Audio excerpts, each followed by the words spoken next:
মা কাঁদানো উচিত নয় ভাই, চল আমরা সকাল সকাল ঘরে ফিরে যাই। যশোমতী কাছে কখন আমার গোপাল ঘরে আসে।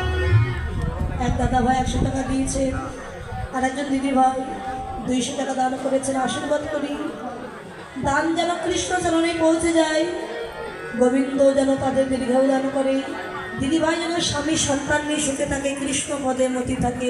এটাই গৌর হরি বল। হরি হরি